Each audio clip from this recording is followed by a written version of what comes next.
And now, a bipartisan budget agreement.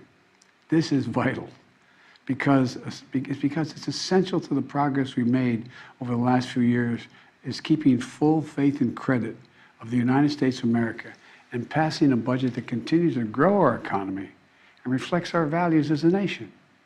That's why I'm speaking to you tonight, to report on the crisis averted and what we're doing to protect America's future. Passing this budget agreement was critical. The stakes could not have been higher.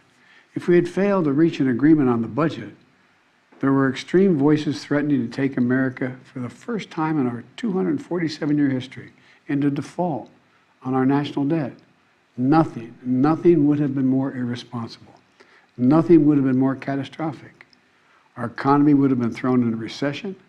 Retirement accounts for millions of Americans would have been decimated. 8 million Americans would have lost their jobs. Default would have destroyed our nation's credit rating, which would have made everything from mortgages to car loans to funding for the government much more expensive. And it would have taken years to climb out of that hole. And America's standing as the most trusted, reliable financial partner in the world would have been shattered. So, it was critical to reach an agreement. And it's very good news for the American people. No one got everything they wanted, but the American people got what they needed. We averted an economic crisis, an economic collapse. We're cutting spending and bringing the deficits down at the same time. We're protecting important priorities from Social Security to Medicare to Medicaid to veterans to our transformational investments in infrastructure and clean energy. I want to commend Speaker McCarthy. You know, he and I, and our teams, we were able to get along, get things done. We were straightforward with one another, completely honest with one another, respectful with one another. Both sides operated in good faith. Both sides kept their word. And I also want to commend other congressional leaders. House Minority Leader Jeffries, Senate Majority Leader Schumer, Senate Minority Leader McConnell. They acted responsibly and put the good of the country ahead of politics.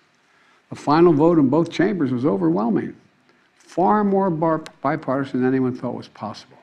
So, I want to thank the members of Congress who voted to pass this agreement, which I'm going to sign tomorrow and become the law. So here's what the deal does. First, it cuts spending. And over the next 10 years, the deficit will be cut by more than $1 trillion. And that will be on top of the record $1.7 trillion. I already cut the deficit in my first 2 years in office. And it's clear we're all on a much more fiscally responsible course than the one I inherited when I took office 4 years ago. When I came to office, the deficit had increased every year the previous 4 years. And nearly $8 trillion was added to the national debt in the last administration. And now we're turning things around. And that's good for America. You know, my dad used to have an expression. He said, Joey, don't tell me what you value. Show me your budget. I'll tell you what you value. That's at the heart of this debate. What do we value? Protecting seniors. You may remember during my State of the Union address, there was a spirit exchange between me and a few Republicans spontaneously occurring on the floor of the House of Representatives. I was pointing out that for years, some of them were putting forward proposals to cut Social Security and Medicare. And some of them that night took exception, and they said very loudly that that wasn't true. So I asked them on the floor at that night, I said, ask them a simple question. Will you agree not to cut Social Security, not to cut Medicare? Would they agree to protect these essential programs? They're a lifeline for millions of Americans. Programs that these Americans have been paying into every single paycheck they've earned since they started working. And that provides so much peace of mind. With the bright lights and cameras on, those few Republicans who were protesting, they agreed. They said they wouldn't cut it. That's how we protected Social Security and Medicare from the beginning and from it being cut, period. Healthcare was another priority for me, a top priority.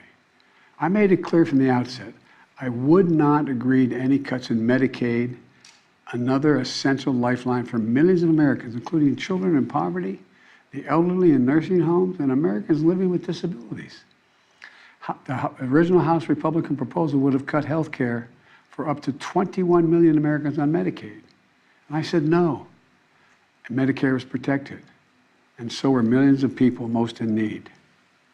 Look, I've long believed that the only one truly sacred obligation that the government has is to prepare those we send into harm's way and care for them and their families when they come home and when they don't come home.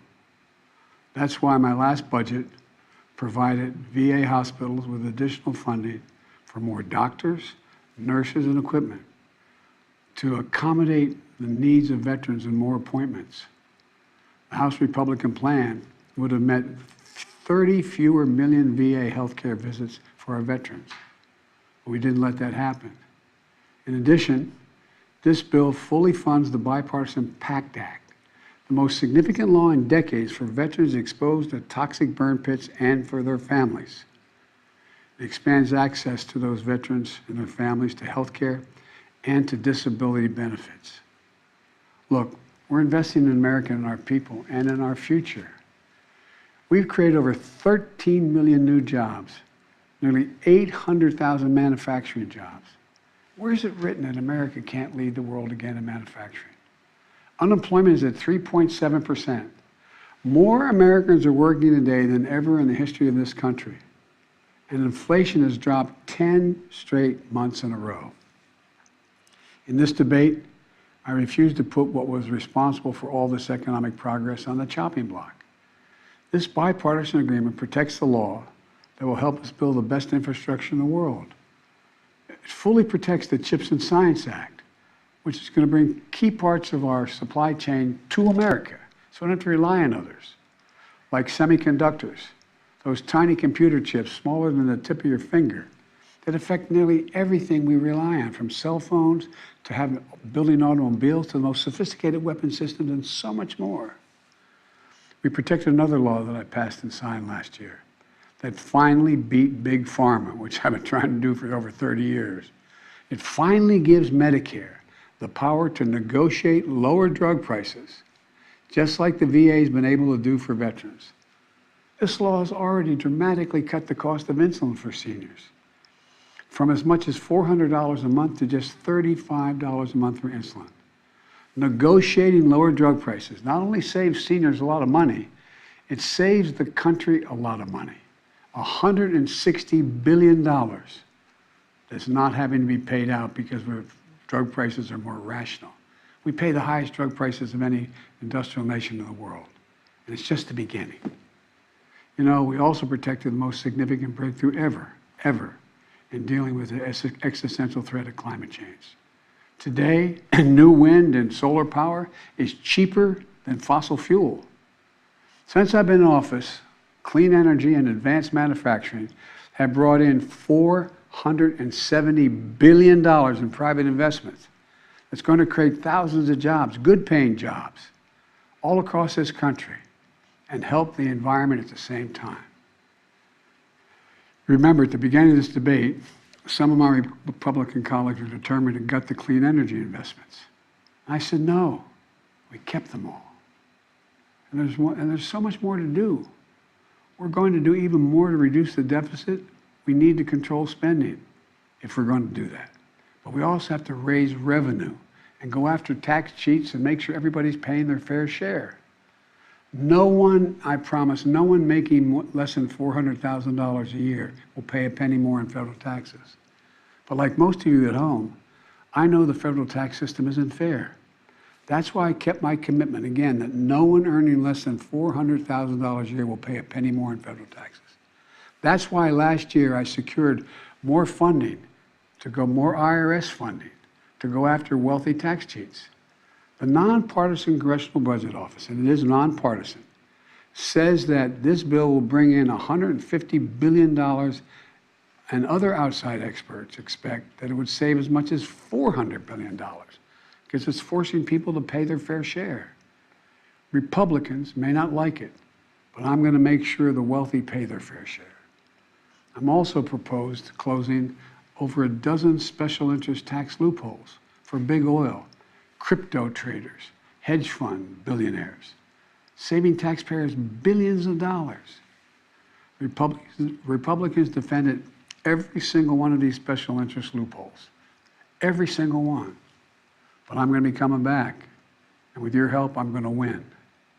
Right now, catch this. Right now, the average billionaire in America pays just 8% in federal taxes. 8%. Teachers and firefighters pay more than that. That's why I proposed a minimum tax for billionaires. Republicans are against it, but I'm going to keep fighting for it. No billionaire should pay less in federal taxes than a teacher or a firefighter. Look, let me close with this. I know bipartisanship is hard, and unity is hard, but we can never stop trying. Because in moments like this one, the ones we just faced, where the American economy and the world economy is at risk of collapsing, there's no other way. No matter how tough our politics gets, we need to see each other not as adversaries, but as fellow Americans.